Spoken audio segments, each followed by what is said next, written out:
Então, acho que começou aí para vocês a gravação, né? Então, nós estamos seguindo o nosso estudo, né, do livro de Ruth. Estamos trabalhando aí dentro desse projeto, né, de apresentarmos e aprendermos um pouco mais do livro de Ruth, dos personagens, né, e das tramas que estão ali inseridas. E é fundamental, né? Nós estamos chegando aí nos capítulos finais, né, nas resoluções de algumas tramas que se iniciaram ali no começo dessa narrativa, e agora a gente vai ver o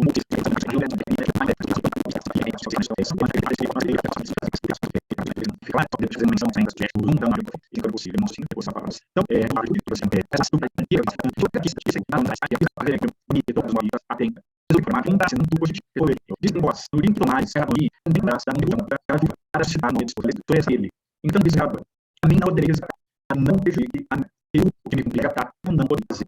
Esse é o próximo exemplo.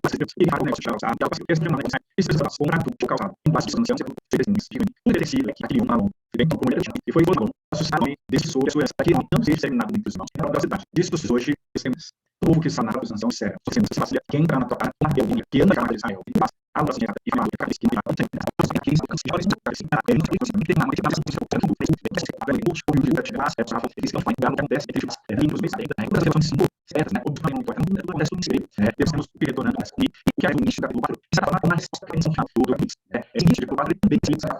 conclusão, uma resolução, mas ele tem uma lição. Por isso,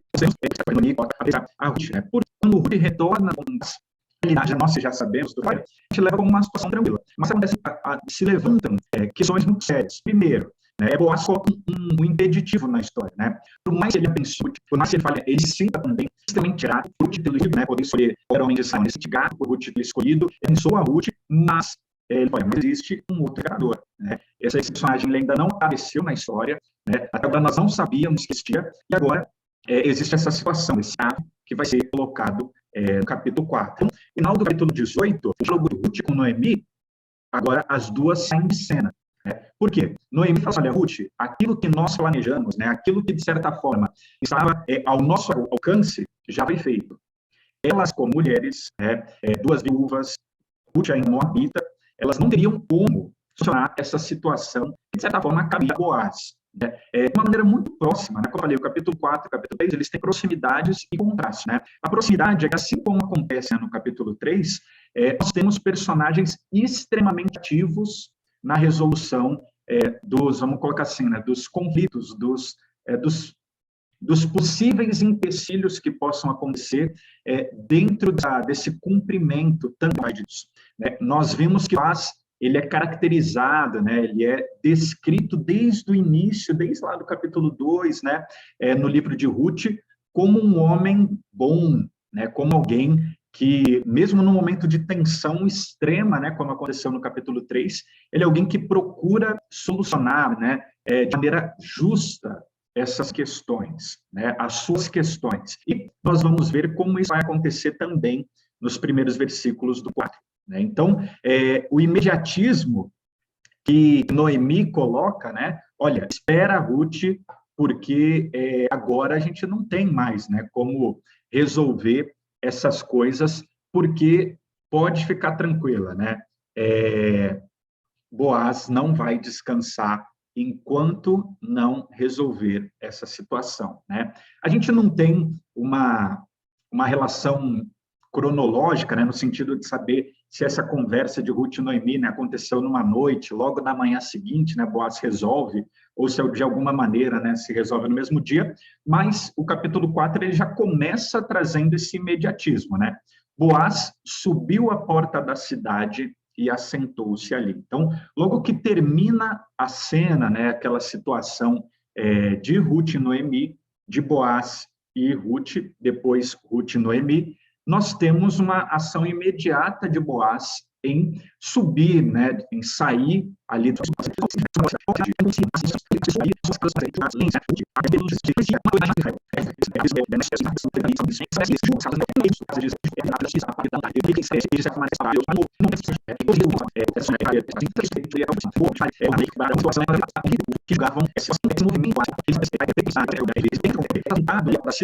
a gente vê, né, de uma maneira quase que agora circunstancial, com aquele resgatador. Né? Quem é o resgatador aqui? Aquele que justamente tinha a primazia, né? Tinha o direito legal de constituir uma esposa e resgatar também as propriedades ali de Elimeleque.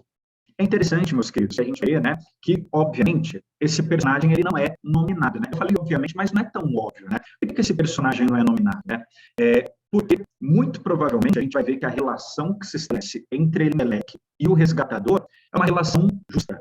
Né? Nós vimos lá nosso primeiro estudo, né, nosso estudo de introdução ainda, né, a gente só apresenta os primeiros capítulos do livro de Ruth, que Ruth, né, ela vai ser, né, Ruth quanto Noemi, vão fazer parte da descendência, primeiro, né, da casa real de Israel, né, Ruth é a avó de Davi, e, em última análise, né, também vão fazer parte do próprio Cristo, né, de Jesus. Mas imagina, né, se alguém de alguma maneira, abrisse mão do seu direito de ser o avô de Davi. Né? Seria algo constrangedor, no mínimo. Né? Talvez, né, o desenvolver da história, né, vamos colocar assim, da história de Israel, essa pessoa deve se sentir até injustiçada, né, de alguma maneira. Olha só, né, eu abri mão do meu direito de ser, né, o avô, talvez, das figuras mais importantes da história de Israel, né? A gente pode pensar ali Moisés ali no início, né? Como o resgatador, o salvador, quem tirou o povo do Egito, Josué como aquele que, né, estabelece o povo na terra. Depois a gente tem alguns juízes de destaque, mas a figura do rei Davi. Né? Imagina, né? De uma maneira você abrir mão de realmente ser o avô desse personagem. Né? Então essa figura ela não recebe nome justamente para que não tenha nenhum tipo de conflito, né? Vamos colocar assim, dentro dessa estrutura, dessa árvore genealógica. Então, a gente vai ver que Boaz, ele é muito perspicaz, né? Ele é muito esperto na forma como ele propõe os acordos. Por quê? Esse homem, ele está passando ali, e o que ele faz? Né?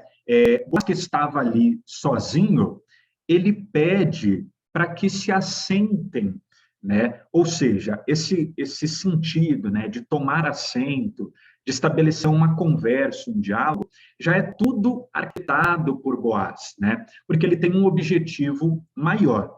Esses homens, como as pessoas que estão ali em volta da cidade, eles servirão de testemunha para o que será estabelecido, né? E olha como o Boaz ele é perspicaz, né? Ele convida, né, o resgatador, ele apresenta para ele uma proposta que parece excelente. Né? Olha, a terra que foi de Elimeleque, nosso irmão, está disponível para venda, né? Está disponível para compra. Mas lembre-se, meus irmãos, esse é um período, né, que as marcas, as demarcações, né, as terras não eram tão claras assim, né? E aquilo que estava na terra e tudo que estabelecia ali era de propriedade, né, de determinada família. Então, é uma relação muito próxima, né, ou parecida, de certa forma, né, com algumas semelhanças do sistema feudal. Né? Aquele que era o dono da terra, ele também, de certa forma, era o responsável, era a autoridade por outras famílias que se estabeleciam ali. Então, todo o terreno, toda a região que era produtiva, tudo que se plantava, que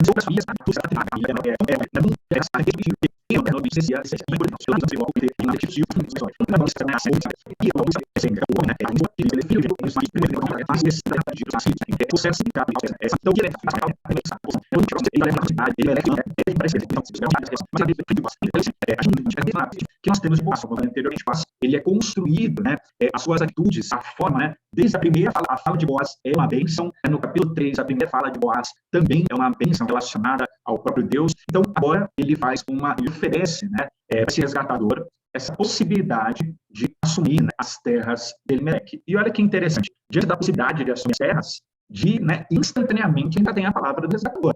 Né?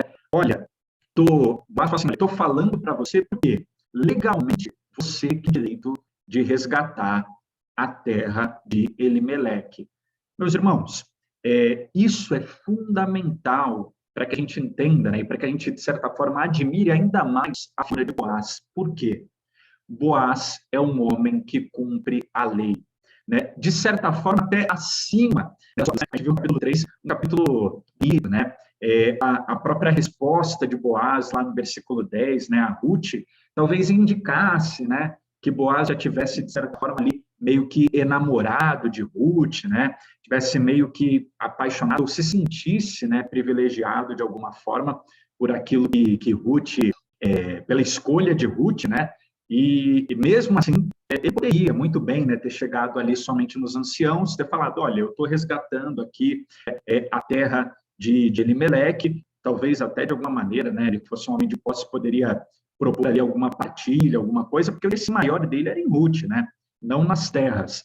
E a gente vê que aqui o resgatador, né, de certa forma, ele é um homem, não vou colocar ansioso, né, mas diante da possibilidade de assumir as terras de Elimeleque, né, as famílias que estavam ali estabelecidas, receber, né, algum tipo de tributo sobre tudo que era ali plantado e tal, na hora ele, opa, vou aumentar aqui as minhas terras, né? Só que, assim que ele assume a responsabilidade, o que Boaz fala, né?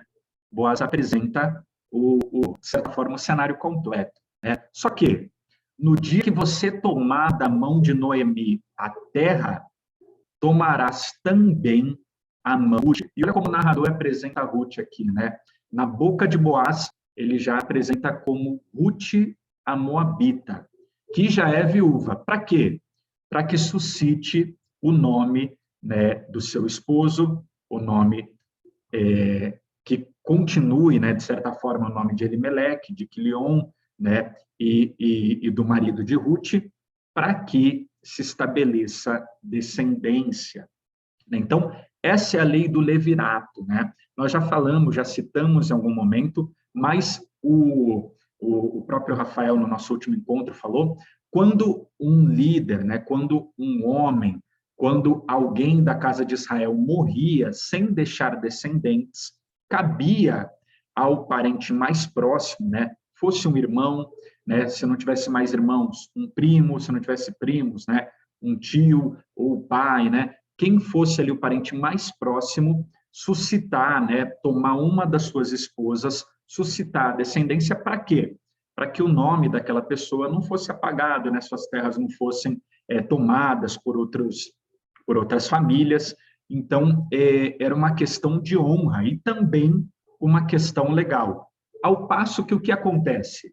Esse homem, ele dá um passo para trás, né? Por quê? Ele falou, olha, eu não poderei resgatar para que não prejudique a minha. A minha o quê? A minha descendência, né? A minha herança. Por quê? Muito provavelmente, esse homem já tinha terras, né? Esse homem já tinha uma família estabelecida, já tinha filhos, já tinha um primogênito, e se por um acaso, né, ele tivesse que se a descendência da a sua família, então talvez ele fique, se morrer na casa, até que o sucesso fique a própria dele.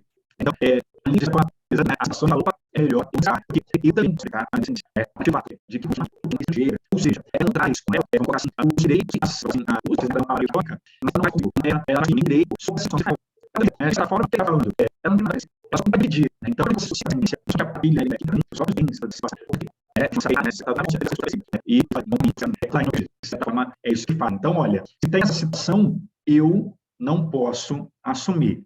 E então, o que acontece, né?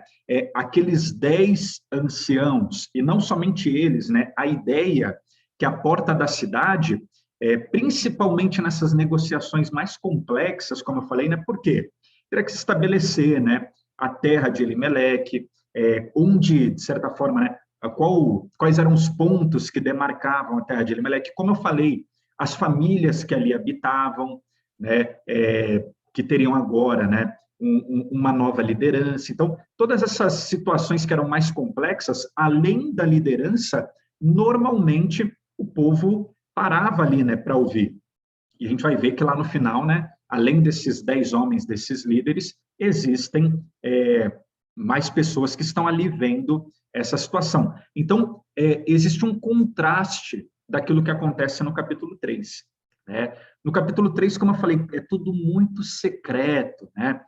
Cada passo ali é muito particular, né? Os personagens estão tomando muito cuidado para que as coisas aconteçam meio que dentro, como eu falei, né, dessa obscuridade, né, dentro dessa penumbra, desse segredo, né?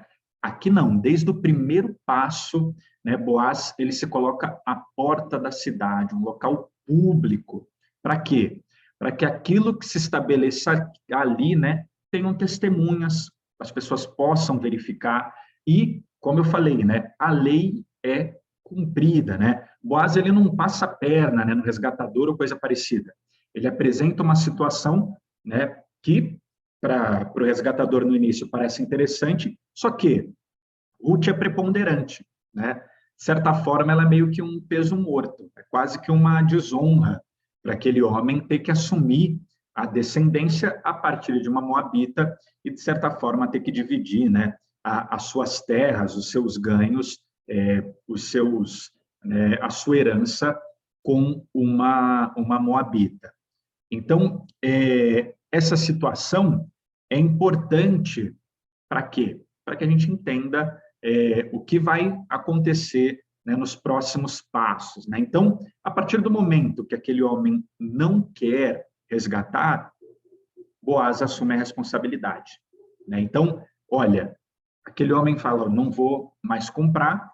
Então, agora nós temos testemunhas, né, de que Boaz comprou, né, da mão de Noemi aquilo que pertencia a Emeleque, Quilion, né, e Malom, marido de Ruth, e que além, né, da terra, ele também vai tornar por esposa Ruth, a Moabita, né, que foi esposa de Malom, para que ele possa, assim, suscitar a herança a Malom, né, e a partir disso, né, o nome o nome de Elimeleque, né, e dos seus filhos não seja apagado, né, da história de Israel, e a gente vai ver que isso não vai acontecer, né, mas ainda tem um problema que a gente vai colocar aqui no final, né. Então, disso, não somente os anciãos, os líderes, mas todos que estão ali são testemunhas, né. E olha que interessante,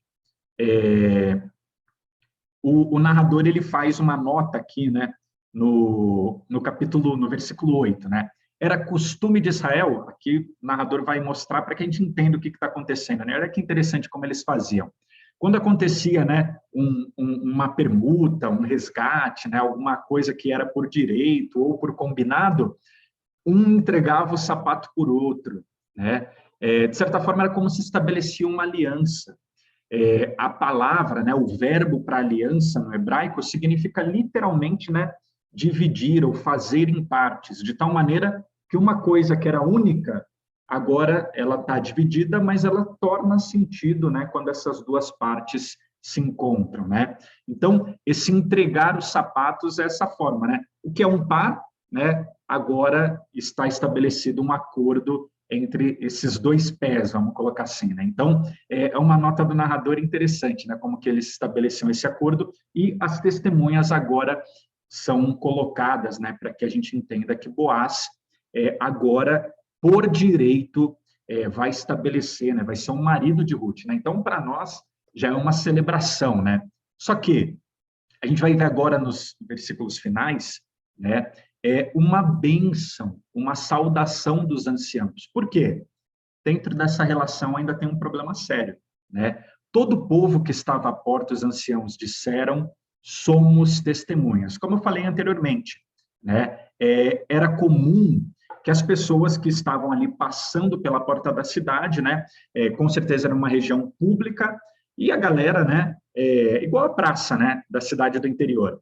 Tudo vai acontecendo ali no entorno, né? Quando está acontecendo alguma coisa interessante, todo mundo para assistir. Então, além dos anciãos, que são as autoridades, né? Que de certa forma autorizam essa situação, a gente também agora as testemunhas, né? Vai ver a para deles, para nós. Somos testemunhas, o Senhor faça essa mulher, ou seja, Ruth, né? A Moabita, que entra na tua casa como Raquel e Lia, que ambas edificaram a casa de Israel. E tu, Boaz, hablaramente em Efrata, e faze-te nome afamado em Belém. Seja a tua casa como a casa de Pérez, que Tamar teve de Judá, pela prole que o Senhor te der desta jovem. O problema é o que está sendo colocado aqui, né? Testemunha, sangue, todos os ficam lá, são maiores, esse ano, essa hora cumpriu, era o desgaste, não acontece, né? Essa bem, esses testes é um desafio, né? Não posso levar nada, porque as personagens são colocadas, a Ruth, são personagens são de situação, para mais de 10 anos, não, e ela tinha filhos, né? Noemi perde o marido, perde os 2 filhos, só que o que não tem filho, muito provavelmente, ainda que Ruth, né, seja colocada como uma jovem, a perspectiva dentro da história ela é muito estranha para o povo judeu, né, para o povo antigo. Por quê? Uma mulher casada há 10 anos, muito provavelmente, teria que ter alguns filhos, né? Então, o que para nós, século XXI, né, passa batido, para o judeu, né, fala, nossa, meu, que estranho. Provavelmente o quê? Ruth é estéril, né? Até esse momento na história, Ruth é estéril, o que é um problema, né? Tanto para Boaz quanto para Ruth, né? Tanto para toda a situação que se estabeleceu. Talvez o resgatador tenha pensado dentro dessa situação também, né? Noemi saiu daqui há mais ou menos, né, há mais de 10 anos, os filhos casaram com moabitas, eles, né, viveram um bom período casados, essa moça não teve filhos, né, e ela vai trazer um problema para dentro da minha casa, né, porque eu vou ter que suscitar a descendência e talvez essa moça seja estéril, né? A gente não sabe se isso passou pela cabeça do resgatador, né? Mas a forma como o povo abençoa a imagem de Raquel, né, é de uma moça estéril que o Senhor permite, né? O Senhor é o agente para que ela engravide. Então, para nós isso é fundamental, né? Porque, como eu falei, né, mais uma vez o Senhor vai aparecendo aí como um personagem meio que quase que invisível, né? Mas que está presente dentro da narrativa, porque ele estabelece essa proximidade, né? Assim como o Senhor fez com Raquel, né? Que edificou a casa de Israel, ou seja, né? Que suscitou, né? Que permitiu que o povo de Israel ali se estabelecesse, né? Através dos patriarcas, através, né, Jacó, Esaú e depois das 12 tribos, né, dos filhos, né, que geraram as tribos, vocês também edifiquem a casa de Israel. E depois a imagem de Tamar. Tamar também, né, ela suscita a sua descendência através da lei do levirato, está lá em Gênesis capítulo 38. Então, Judá, que é um dos filhos ali, né, de Jacó, né, que se estabelece ali das 12 tribos, ele suscita a descendência a Tamar através da lei do levirato, né? Os seus filhos também vão de certa forma continuar, né? E também Tamar vai estar ali mais para frente, né? Tanto na descendência de Davi quanto na genealogia de Jesus. Então, qual que é o problema, de certa forma, qual que é a tensão que se estabelece no início desse capítulo? Boaz é um homem velho, né? Boaz está envelhecendo e Ruth, até agora, não teve filhos. Talvez Ruth, né, seja estéril. Talvez Boaz não esteja mais apto para suscitar essa descendência, né, a descendência ali a partir de Ruth. Então, o povo é testemunha do resgate, né, das terras de Elimeleque, mas também se estabelece essa situação, né, essa tensão. E agora? Será que Boaz, né, vai conseguir suscitar descendência a partir de Ruth? Será que Ruth, né, que até agora não tem filhos, né, como será que essa ação vai ocorrer, né? De que maneira que vai se estabelecer essa comprovação, né? O desenvolvimento dessa situação, que para nós é muito claro, né? Que já conhecemos o final da história, é uma tensão que vai aumentando dentro da narrativa, né? Ruth não teve filhos com Malom, né? Como eu falei, algo extremamente incomum para aquela situação, né? E agora Boaz, a gente tem a ideia, né, de que ele fosse mais velho, né? Talvez bem mais velho do que Ruth. A gente não sabe se ele está, ou de que maneira ele estaria apto, né, para suscitar essa descendência, e nem se Ruth é competente, né, no sentido físico de suscitar essa descendência. Então, mais uma tensão é colocada, né? Assim que termina, de certa forma, beleza, Ruth vai casar com Boaz, né? O resgatador abriu mão do seu direito. Boaz cumpre a lei, mas e agora? Será que ele vai conseguir, né, suscitar a sua descendência? Essas são as cenas ali, né, do nosso próximo encontro, do nosso próximo capítulo. Eu vou parar aqui a gravação e